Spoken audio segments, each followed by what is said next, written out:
folks. Joe Baker with Trade Pilot Pro. Going to go over why the market did what it did today. I'd mentioned, many of you see my post over on Elite Trader. I keep a thread going there. And I mentioned early this morning, watch out for the crowded trade. And what does that mean when a trade gets crowded? Oftentimes, I feel that anything we know isn't worth knowing. Okay? In other words, we know what's going on with the banking crisis. We know there's a credit freeze up. We know Congress is playing politics, but they did come out with a few better ideas. I might go over those with you if I have enough time. However, when you think about what's known and what's not known in the market, understand that if everything's known, it's not worth knowing. Okay, and so how does that help you? Well, it just always makes you be suspicious of the news. So when you're trying to trade news, you listen to CNBC and they're talking, everything they're talking, it's hard for anyone, okay, anybody, to get long a market. All right, and believe me, even me. So I did a video last night showing you, watch your currencies. You can do the same thing with the bonds. You can do the same thing with the volatility index. You can do any of the market internals that will show you less fear, more fear in the market. Less fear, the market's going to go up. More fear, the market's going to go down. Okay, just think of it as a fear and greed meter. Okay, you just have to look at things in perspective. So what happened on the open? Okay, on the open, the market opened up. It popped up to about 41, 42, dropped down to about 31, 32 area. A little 10-point kind of hustle and bustle on the open. And again, I've mentioned, if you go back in my older videos, okay, the three most important time frames in the morning. If you're trading that opening bell, okay, if you're trading the opening bell, please, 9:36, 9:44, 9:50, and 10 o'clock. Okay, those are the times you have to be extremely cautious. Those are time pivots. We have 15 time pivots we watch every single day. Do all of them work exactly the way they should? No, they absolutely do not. To say that would be arrogant. However, do they make us look and say, hey, we got a time zone coming in here? We always mention it in the room. Time zone, guys. Let's look what we got. Okay, what are the probabilities of this particular time zone? Each one of them have a little bit of some of it just small pivots. Others mean something. There's probably about 8 that actually mean something. Okay, so about half of them actually do something that's a higher probability. The others are just small little pivot areas. Okay, so when you're trading that opening bell, please be careful of those time zones. Again, 9:36, 9:44, 9:50. Okay, within a minute or two. All right, then 10 o'clock. What happens is most of the larger traders do not get into the market until after 10 o'clock. Okay, they just won't. They watch that opening range, and I'll go over opening range with you in another video. Okay, and I'll tell you how you can use opening range to guide yourself. Okay, but I want to show you what happens, and I've shown this to you once before, but I just want to show it to you again because this is another perfect example of everybody getting in on the short side and not being able to get out. And what I mean is there's always equal in futures. Always equal shorts, always equal longs. Nobody is overpowering the other. Okay, so you've got kind of a tug of war of equals. Well, how does that help you in trading? Okay, where? What price? What price is the volume at? So we look at where the heaviest volume is at price, okay, which came in at right around 1140 today.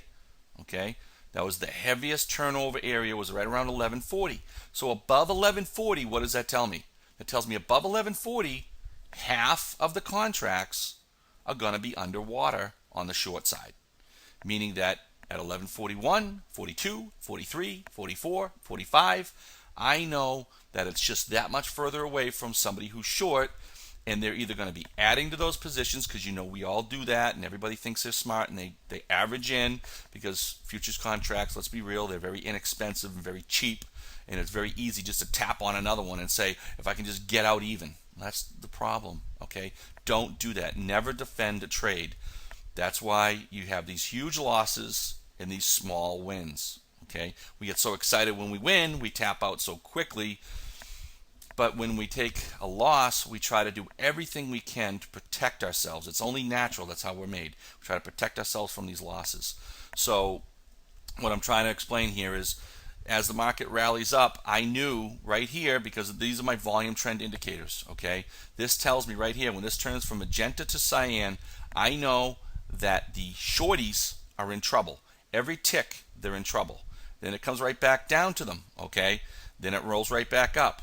Then it comes right back down to them. Then it rolls right back up. It comes down, it doesn't even get to them, and we're off to the races. End of the day. You also use, I like to use volume as a leading indicator, okay? Everybody says indicators are lagging. This is true because most of them are based off price. Indicators are great when it comes into divergence with price. But you want a forward-looking indicator, use volume, okay? This is an on-balance volume with a signal line with a moving average, okay? It makes a nice indicator to tell you whether it's up to the buy side, we got good up volume or down volume. If you notice, we had just a few little lines, okay, that basically flattened out all day, and it was up all day. We also use moving averages. I use a 34 and a 200. We stayed above the 200. We never closed below the 200 all day.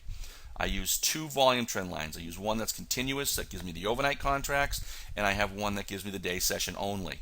As you see, this is the day session only. It resets and brings up where the higher volume is. So now I know back at 60, they were still in trouble.